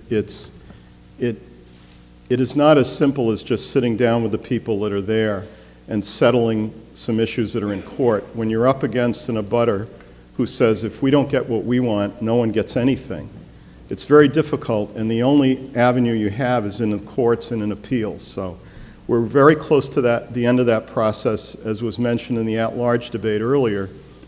I'm hopeful that that will happen, and the council is taking up, to be ready for that, the lease of a restaurant down at the waterfront, along with recreational uses. So Councilor Trubateris in the back has been on the Harbor Management Authority along with me. She's been on it much longer. And those issues have been discussed for a long time. As far as the delivery of city services, we are short-staffed in almost every department. The two chiefs would tell you, if they were here, that they're short at least 12 to 15 people in the police department and the fire department. Public services is short. The school department I mentioned earlier in support services. And other city offices that are short-staffed and limited hours and limited ability to deliver services. So we can use more people across the board, and hopefully the economic development that we've talked about and the new growth that would come about with that development would allow us to have a little bit better chance of getting some of those positions filled. The mayor did say when he brought in his budget this year to us, to the council in the month of the end of May, that it was the easiest budget he had done in 18 years, just meaning that there was a little bit more money to work with, and it allowed us to do a few more things going forward that we had not been able to do in the last few years. Okay, thanks. In a time where budgets are being stretched and municipalities are forced to think creatively about how to generate income, all the while maintaining the quality of life residents expect, public land and buildings are often overlooked as possible sources of money. Do you feel that Beverly's open space should be preserved? Yeah. Okay. Yes. Yeah. Okay. All right. I've got 2 whole minutes to go beyond that. We could move on. We have a lot of questions. One of the things that's been done in this community is a strong commitment to open space, the fact that certain areas of the city are protected, and we have the ability to do that. We have 31 parks in the city all over, from little tiny ones to Lynch Park. And in addition to that, we have a certain amount of land that's available for open space that is protected with zoning and other ways of doing it. No one wants to see development or building everywhere it can be built, regardless of the economic benefit from that. But it's a balancing act that has to be done all the time by the boards and commissions and the council when the council gets involved in it, and the mayor, to decide where development can take place that makes sense, that will generate revenue in that new growth category, that allows us to do the things that we need to do in the city. There's never enough money. That $106 million budget sounds like a lot, and it is a lot of our tax dollars. But it's not an unlimited pot of money, and there's no magic pot of money somewhere else. And it limits us to, just like it does in your home or your business, being able to do all the things you have to do, along with the things you'd like to do, and some of the things that you should do. The city makes those kinds of decisions every year, just as you make in your home and you make in your businesses. Thank you. Yes. You know, when I first became state representative in 1993, I found that I tried to bring some state money back to Beverly to help preserve some open space, and found that we were ineligible for some of the key grant programs because our open space and recreation plan had lapsed. So I worked with the planning department and we wrote a new plan. 5 years later, we rewrote it again. And along the way, that made us eligible for some funding through the DEP self-help and urban self-help programs. And I was able to bring back funding 3 separate parcels of land. We were able to protect the Greens Hill property over by the Ayers Ryleside School, kind of overlooking the river. The Santon property, which was adjacent to Sally Milligan Park, and everybody kind of assumed it was part of Sally Milligan, but it wasn't. So we were able to protect the bulk of that property. And then the money to buy the McDonald's building. That was urban self-help grant funding, close to $700,000 that, coupled with city money, bought the McDonald's building back in, I think it was 1997. So I've always been committed to trying to protect open space, protect our wildlife corridors and our green belt, the ability to go out in the woods and enjoy our open space. Right now, I think there's a lot of concern up around Millwards Pond that as the Brimble Avenue project, which is going to move forward and is going to really, I think, necessarily and appropriately occupy a lot of the new mayor's energies, that property, roughly 100 acres around Millwards Pond, is in conservation, but I think there's fear that a future mayor or future council might vote to take it out of conservation. So I want to look at adding protections to that, putting some restrictions, maybe partnering with a land trust organization to ensure that that property is always protected open space. And I also want to work with some of the larger residential property owners in the community to try to help them in terms of estate planning, so that each time, we've seen it in many instances, when somebody passes and their kids end up with the property and they don't quite know what to do with it. I think there are other opportunities rather than subdividing each successive property that comes along. Thanks. Okay, stop. So we're going to seg into the next question. What is your position on the Brimble Avenue project, Phase 1 and 2, and how do you propose moving forward with regard to public participation? Well, I think, many of you have been paying very close attention, and just earlier this week, the City Council took the vote to approve the rezoning. And so I've had a very well-defined position on it, having worked very hard to understand the issue, listened, spent the time, and understanding that because of prior decisions made in the past in the city, that the developer who wants to put the retail plaza along Brimble has the ability to go to the planning board now on the plaza they own, on the parcel they own. So the rezoning and the land swap seems to make sense. The fact that we really desperately need the traffic safety improvements up there, there are just many, many left turns that are unsafe. Every left turn where you're crossing a lane of traffic, coming off the highway from the north, from Centerville or the Farms, at the top and bottom of the ramp road at Victoria Rocky and down towards the Sawyer Road exit, at Herrick Street Extension, just a number of places where it's not safe. And the opportunity, and this really has to be done right, the opportunity to find that economic investment throughout that whole area that can help power the city's needs and operating budget for the next 20, 25 years.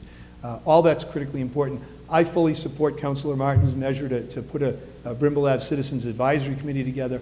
I've already been very active in meeting with and listening to both the Montserrat Neighborhood Group and the Brimble Avenue Group, and I really believe in the people of Beverly, and I believe in our ability collectively to find the best solutions and really to address the things that you know best in your neighborhood. So there will be a need to mitigate traffic going forward with Phase 1 of the Brimble Avenue project, and I look forward to working hand in hand with the neighbors to find those best solutions and to put those forward and try to make them reality.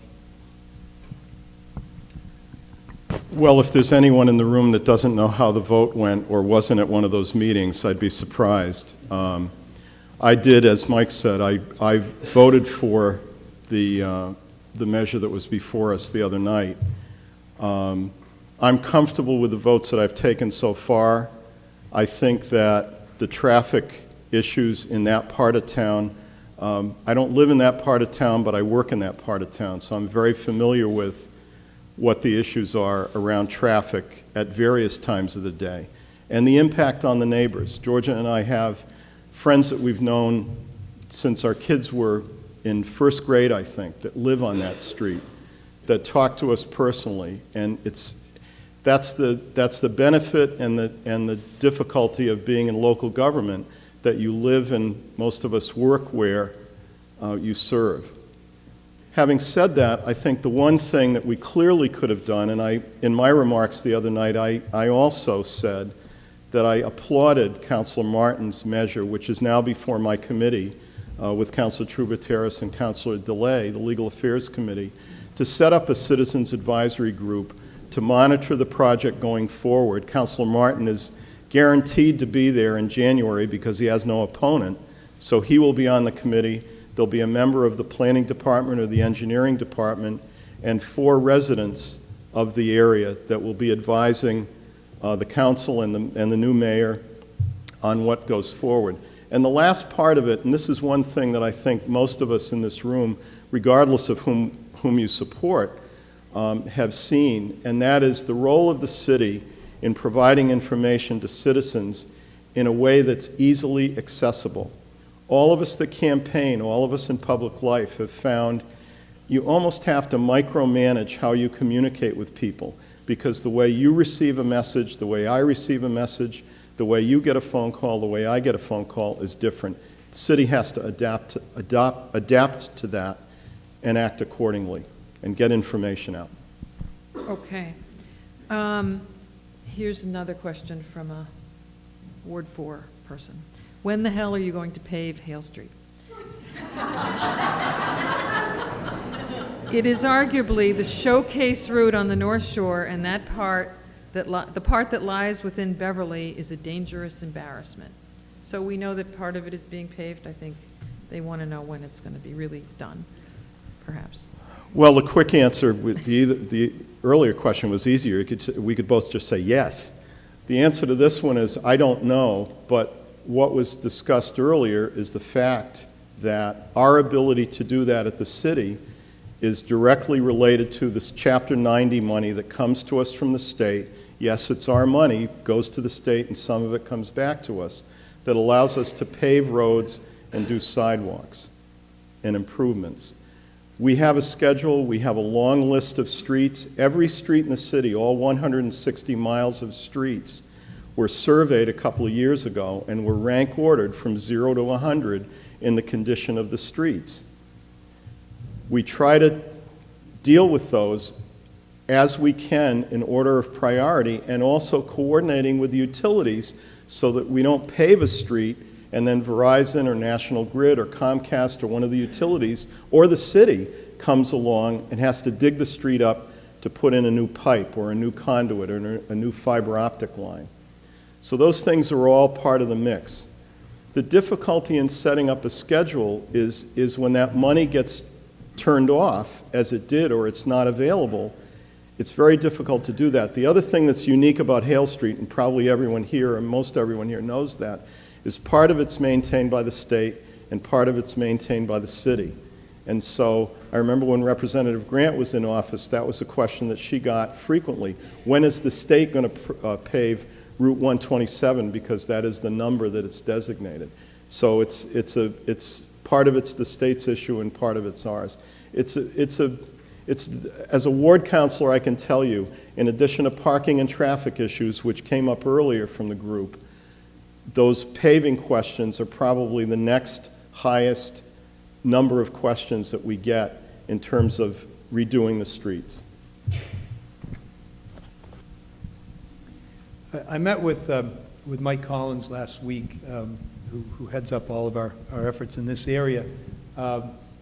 And, you know, it's clear that we don't have enough funding in any given year to pave enough of our roads.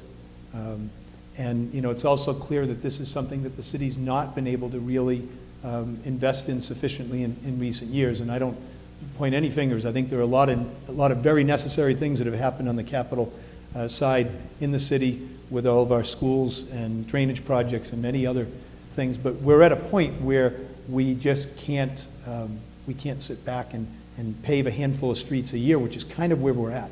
The money, you know, the cost of materials for paving goes up and up. The ability to really take on significant work is, you know, the city's challenged there. I know right now that, you know, the governor had tried to put additional funding out earlier this year beyond the regular amount of funding for Chapter 90, and that's tied up right now.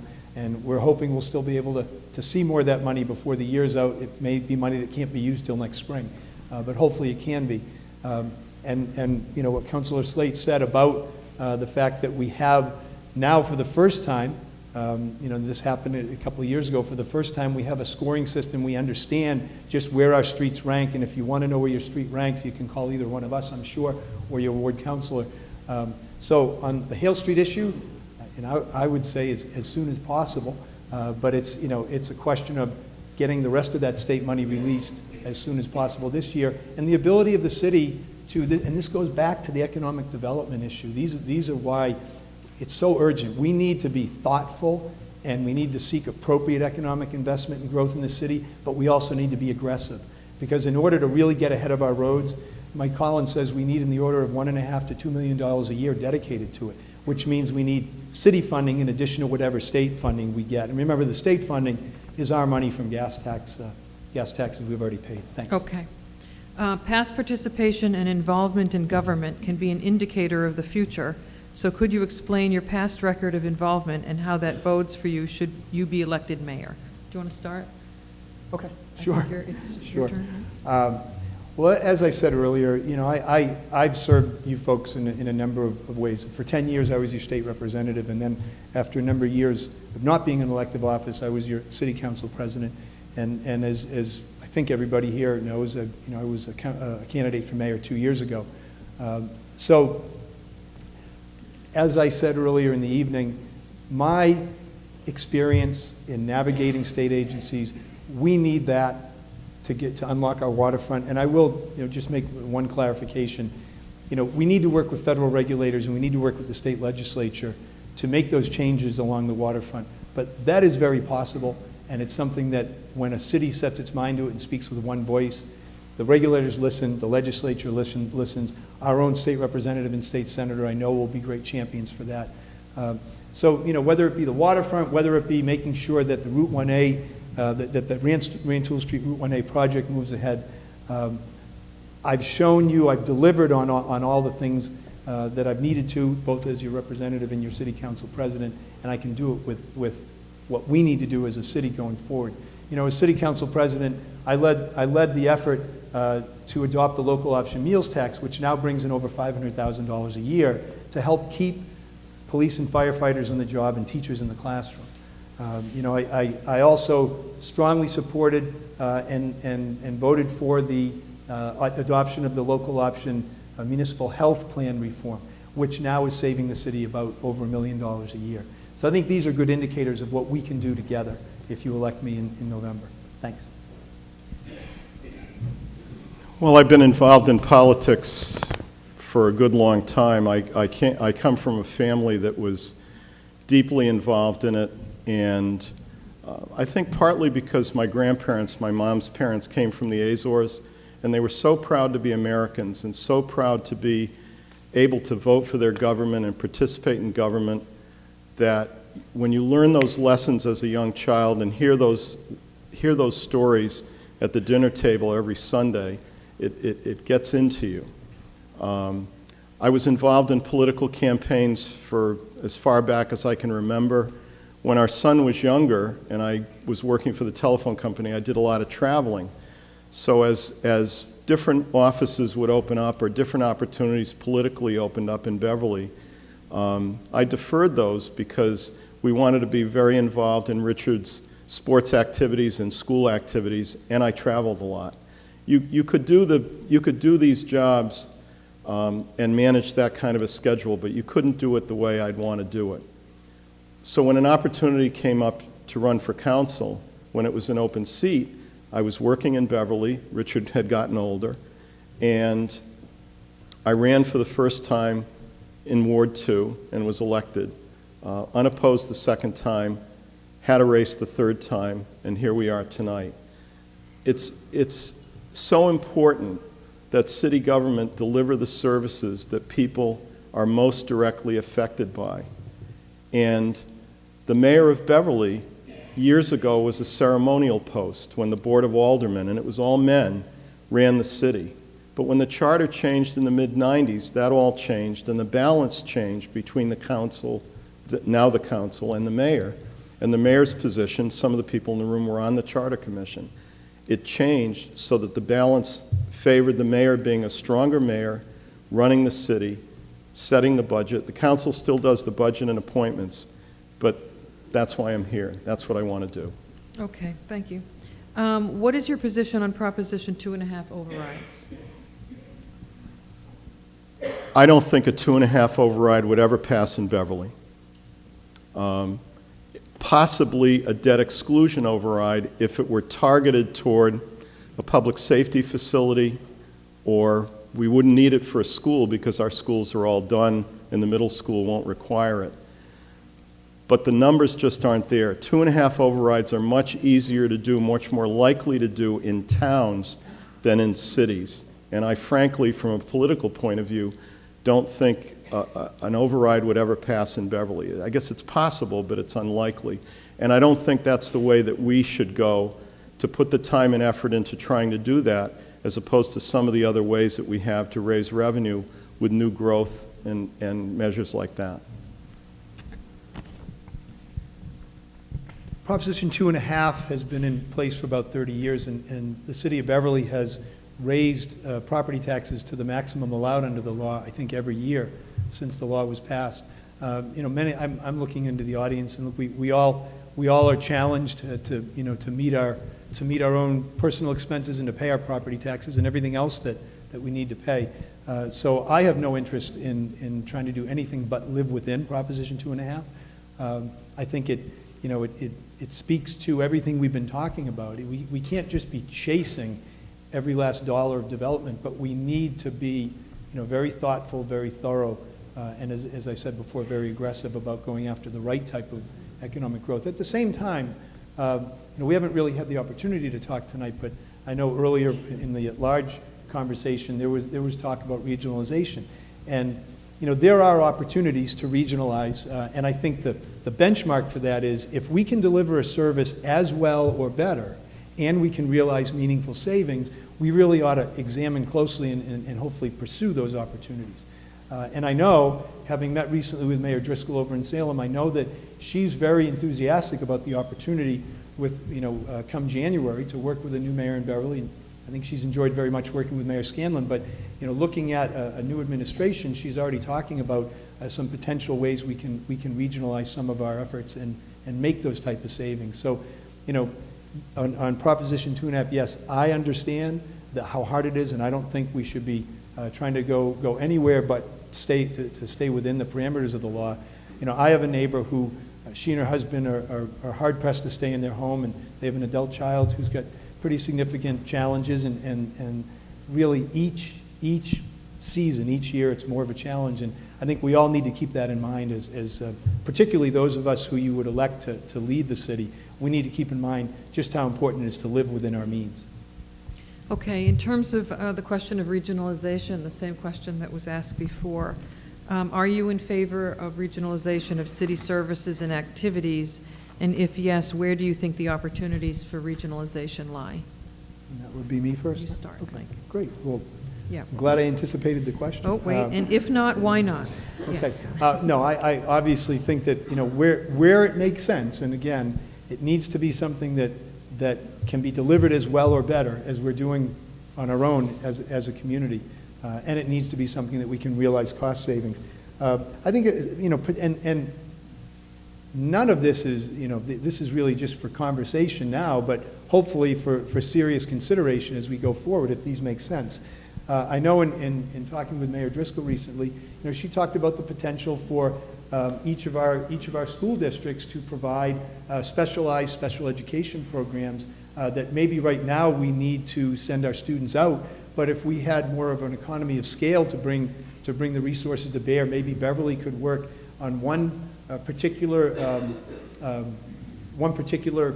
profile of student and provide a program that the Salem students could come and participate in Beverly, and vice versa over in the other direction. Another might be a position like veterans agent. As we look at, we certainly have been having some great service out of our veterans agent in Beverly, and we want to be very, I think, attentive to making sure that we would see no drop-off. But again, that goes back to you wouldn't regionalize unless you can deliver as well or better. But that's another potential. Earlier there was talk about purchasing, and absolutely that makes sense to look at. And then again, possibly the type of services that we deliver through our health departments. So these are, I think, some opportunities that we could look at for regionalization, and then I think we also want to look carefully at where we're going with the emergency 911 and make sure that we do that right.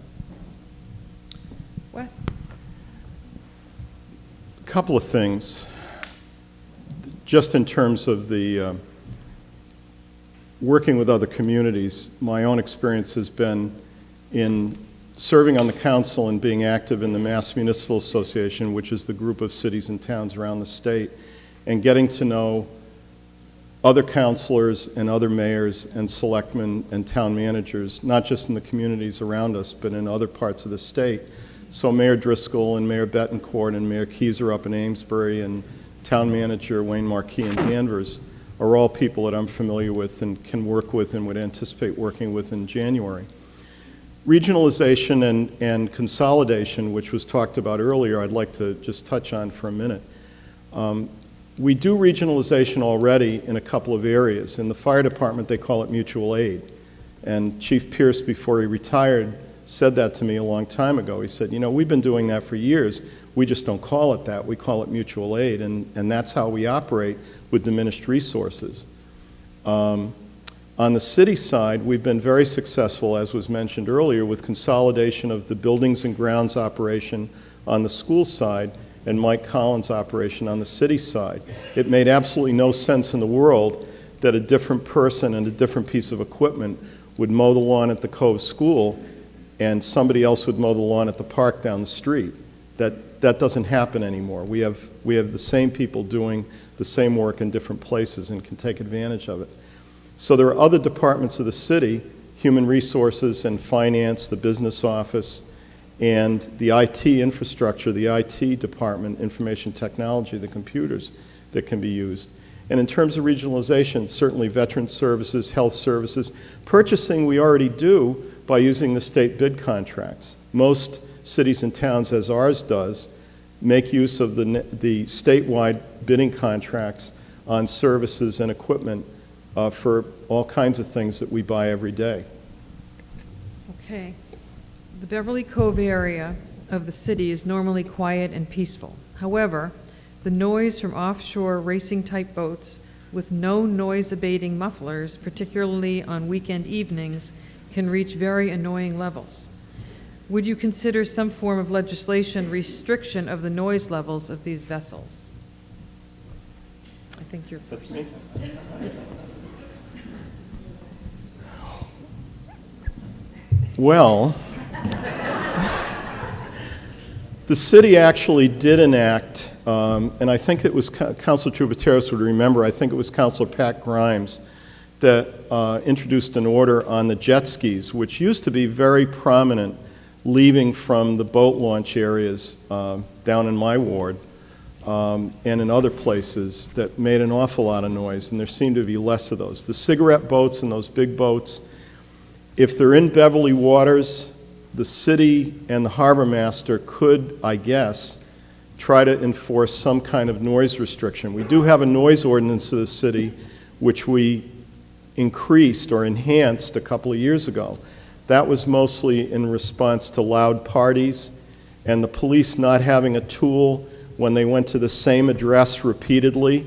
That was mentioned earlier in terms of some of the students and other people that had loud parties. So we tightened up that ordinance to give the police the tool they needed to deal with that. I guess that we could look at that in terms of the noisy boats. Fortunately, it's a seasonal thing, and it certainly depends on where you live and your proximity to the water. But those quality of life issues, I have to tell you, as a counselor and as a local politician and a ward counselor in particular, those are the kinds of issues that we deal with every day. Noisy neighbors, trash issues, I mentioned roads and sidewalks, parking and traffic. If there's one thing that's prominent, it's parking and traffic. And I will tell you that the most effective tool that we have in dealing with those issues, parking and traffic problems, is enforcement, enforcement, enforcement. We just had a situation downtown where a construction site has been just totally abusing the parking restrictions that we put into effect anticipating some of the work that was being done down there. And Sergeant Rollins and I had a conversation again this morning, and I said, just write some tickets, and that'll take care of the problem, at least initially. Thank you. Would you mind terribly repeating that one? Okay. The Beverly Cove area of the city is normally quiet and peaceful. However, the noise from offshore racing-type boats with no noise-abating mufflers, particularly on weekend evenings, can reach very annoying levels. Would you consider some form of legislative restriction of the noise level of these vessels? Thanks. And I would say yes. You know, if they're, and I think, you know, Councilor Slade spoke to this as well, you know, the ability of our harbor master to enforce and whether or not a city ordinance can really cover it, I think those are things worth looking at. You know, I lived downtown on Rantoul Street for 8 years, and it wasn't noise off the water, it was noise up and down the street that could make it really tough to sleep a lot of nights. And you know, it is quality of life. And I would, whoever put that question forward, I would ask them to please, I think we probably both feel the same way. If whoever's being sworn in come January, please come see us and let's try to get to work on it. Or maybe come see us after November 5th. Because I think it's, you know, it's just an example of the kind of thing that you know best about your neighborhood. And if we can help in a way that, you know, balances everybody's rights and, you know, really focuses on your ability to be happy in your home and in your neighborhood, I think that's something we need to try to do. So thanks. Okay, thank you. When the new middle school is built, how do you propose to best utilize the Briscoe site? Specifically, would you want to make use of the building, perhaps as a public safety building or city hall, or would you support selling that property or perhaps taking it down? So, okay. As soon as we get the memorial building project, you know, going, as soon as we're moving and it's appropriate to put together a future use committee for Briscoe, I think that's, you know, that's obviously the most appropriate step, is to bring people to the table and try to get creative. Now, it may be that the best and highest possible future use for Briscoe is to sell it, get it on the tax rolls, and see likely residential use of it in the future. It may be that a mixed private-public future use might make sense of that footprint of the building and maybe the, you know, the land along with it. Or it may be that it is an appropriate site for City Hall, for a new police station, perhaps new next to the current building, or perhaps built within, you know, one wing of the building. And if that's the direction that the conversation started to go, then we wouldn't just be talking about a future use for Briscoe, we'd be talking about a future use for City Hall and the current police station. And I think having that type of a really robust conversation and discussion publicly and bringing all the human capital we can to that table is the best way to go about. It's an incredible opportunity. It really is. And I'll say one other thing about Briscoe. The auditorium at Briscoe is an incredible potential resource for the community. So something to keep in mind as we look at its future use. You know, one of the things I'd like to see as an economic development opportunity in the downtown, focused on the arts and culture, would be to look at the Larkham and the Cabot and Briscoe and the bandstand at the Common and the Shell down at Lynch Park, and look at all those and try to develop a summer theater festival as a way to bring people to Beverly, to bring activity to Beverly, to capitalize on all the arts and cultural opportunity that we have downtown. I think it's amazing where we can go with our downtown in that sense. Thank you.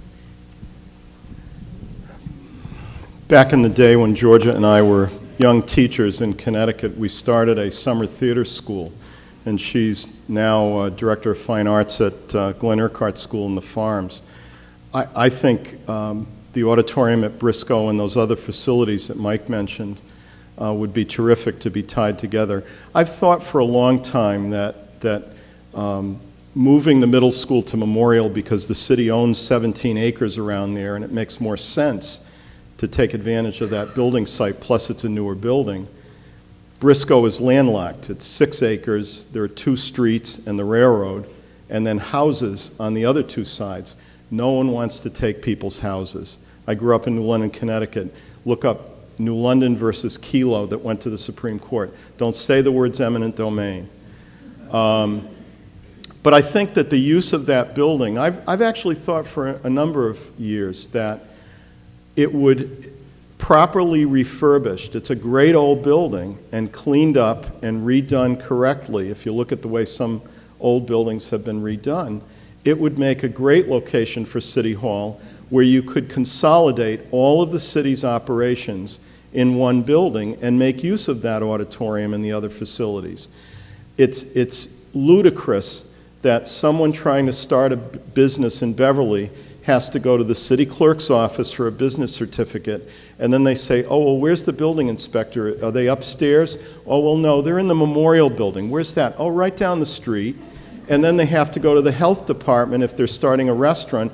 Oh, that's over at the senior center.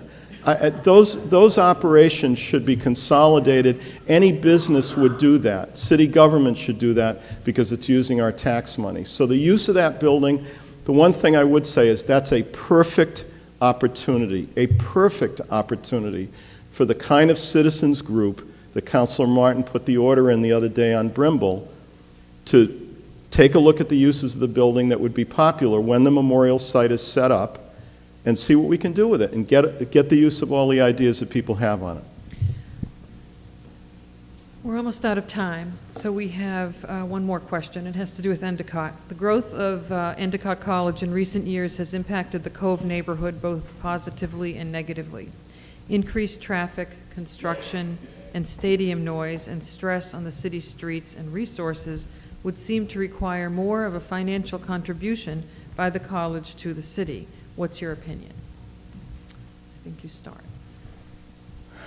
Well, if Dr. Wiley were standing here, as he's done a number of times, he would talk about the contributions that this college makes to the city, not just in that big check that he handed to the mayor at a council meeting, $179,000, $500,000 over the next 3 years, and all the other things that they do. I'll let him defend that position. The reality is that the college and Councilor Judith Cronin and I put together a pilot committee a couple of years ago to look at all the nonprofits in the city and what their contributions were, from the colleges and the hospital and the other nonprofit organizations to the churches and social clubs and Boy Scouts and Girl Scouts and everyone else. And we contacted every single one of them, either in person or by letter, depending on the size, and asked, what can you do for the city to support the services that the city provides to you? The reality is that under the law, state law and federal law, they're not required to provide a dime. And those institutions, Montserrat being one, Endicott being another, the Housing Authority being another, and some of the other smaller ones, the contributions that they make to the city that are in the budget every year are voluntary. So mitigating the impact of a large institution or an institution that's grown to the extent that Endicott has, to the extent that it has, is something that we can be very sensitive to, and the college is also sensitive to. Where it really becomes an issue is with the students in the neighborhood. I've dealt with that as a ward counselor. I'm dealing with that now with a group of students that live a couple of blocks from us. And it can be a very difficult situation for a number of reasons, but there's certainly some things that the city can do in dealing with it. Gets back to enforcement also. Okay. I guess that the question started with a reference to Endicott, and then it kind of broadened out to nonprofits in the community. You know, certainly Endicott College and anyone else, any other entity in the community have to be good neighbors. And so any issues that arise need to be dealt with. Neighbors need to feel that you can reach out to your local government, and that there's both a channel to do so and that you're going to get response. So that's important, and it's something that I commit myself to. In terms of the whole range of nonprofits in Beverly, and I think we have a sense that we have a lot of them, you know, and we do. And I think the critical piece here is that nonprofits, by law, just as Councilor Slate said, they're not bound to make a tax payment, but they are bound under the law to provide a community benefit, and that needs to be, that's something they need to quantify, they need to articulate, they need to show that they are actually providing community benefit, because that's why they get their tax exempt status. It's because it's anticipated that that's what they do. That's the mission they pursue. So one of the things that I'm committed to doing is again, right out of the gate in January, is to convene all of the nonprofits in our community and to begin to try to develop a formula, an understandable way for each of them to stand up and explain to the community what it is they're doing. And many of our nonprofits are doing wonderful things that benefit our community. So, you know, it's in their mission. They need to be, those who aren't doing enough, we need to work with. Because at the end of the day, our nonprofits need the community to be healthy and vibrant. And because they're here and they're part of the fabric of our community, we need our nonprofits to flourish. And so, done right, having them participate, contribute, be part of all that we need to do as a community, I think is critical. You know, one thing, do I have a few more seconds? 5, well, I won't try it, thanks. Okay, so we've covered all of our questions. We've gone over 5 minutes, so we're at the end. You each have 2 minutes, 1 or 2 minutes, 2 minutes to give closing remarks. You started, so I think, Wes, would you like to begin closing remarks? Well, thanks again for everybody staying late and listening to both of us and the earlier candidates. The one question I get asked more than anything since Georgia and I started this campaign back in June is, why are you doing this? Why would you give up potentially a safe seat as a ward councilor to be part of city government in January in a more likely role than to take on a tough opponent who's run before, run citywide, and if our son Richard were here, he would say was his best soccer coach he ever had. And the reason simply is that I believe that, based on my experience in the council for the last 6 years, based on my teaching experience, my experience in business as a husband and a father, and a resident of Beverly since 1982, there will be a new mayor of Beverly in January. And I believe that I'm prepared to do that. I understand city government, I understand the people, and I know the people that make it work. I've worked very hard on the council and developed a reputation for somebody that gets the work done and pays attention and does all the background effort that it takes to be successful and to make things happen. Government doesn't always work quickly, even at the city level. But when we do things, we try to do them correctly, we try to do them in an attentive way, and also going forward to do them with more transparency. I think we've all learned that in the last few months. And the impact of social media, the impact of the way that people get information, as I mentioned earlier, these are all things that the new mayor and the new administration, the new people that come into city government, the new councilors, and the school committee and the superintendent will have to do business. I'm on the ballot on November 5th. I would appreciate your support, and I thank you for coming tonight.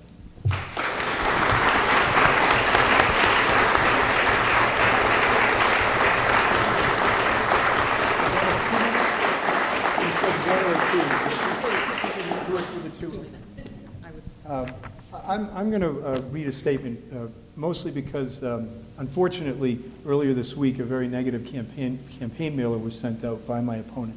It really amounted to character assassination. It was done to me 2 years ago, and I feel like I need to speak to it. You know, I worked my way through college and law school. I've worked incredibly hard to make Beverly a better place for over 30 years. I've taught in the Beverly schools. I've coached high school and youth sports. For most of that 30 years, I've volunteered in many capacities throughout our community. I served Beverly for 10 years in the state legislature. While in the legislature, I brought home tens of millions of dollars for our elementary school building projects, for open space protection, to help pay for special education costs in our school budget, for road repairs and paving. I also promoted economic development in Beverly, helping get our community designated as an economic opportunity area. Further, I co-authored legislation that created the Special Education Circuit Breaker, the first ever budget line item that sends state money to local school districts to meet the costs of high tuition special education placements. Yet my opponent attacks my work ethic with vague opinions of what I may have been thinking while representing you as your City Council President. To be clear, during my time on the City Council, I led the effort to increase funds for teachers and public safety officers by adopting the state's local option meals tax. I led the effort to facilitate the residential revitalization of Lower Rantoul Street. I helped pass and implement the city school consolidation of buildings and grounds. I helped oversee and balance two city budgets and promote needed refinancing of existing capital debt. I helped pass the local option municipal health plan reform. My opponent also claims I had a bad voting record while your state representative. The fact is my voting record was 95%. Let me say that again, 95%. However, being a good state representative is about much more than casting votes. I remember one day when Beverly was in bad financial shape and I had to miss most of an afternoon of debate and votes because I was in a 3-hour meeting at the Department of Revenue trying to help hammer out key details on special legislation that ultimately helped pass, allowing Beverly to pay our $8 million deficit off over a 3-year period so we wouldn't either go into state receivership or have to cut critical services. You're up to 2 So, minutes. thank you. Just one last point. We've had a great discussion tonight about issues, and so I just ask my opponent to respect what I brought to this community and the hard work I put in, and make sure that the rest of the campaign is about issues in Beverly's future. Thank you.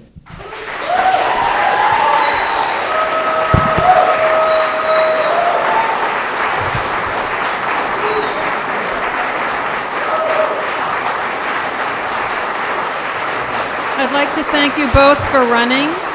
I'd like to thank everyone for coming tonight. And I'd like to thank BevCam for covering the evening.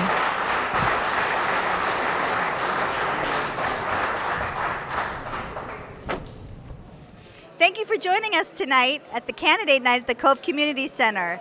Please check in for our conversations with the candidates to learn more about the candidates for mayor, for councilor at large, and for your ward.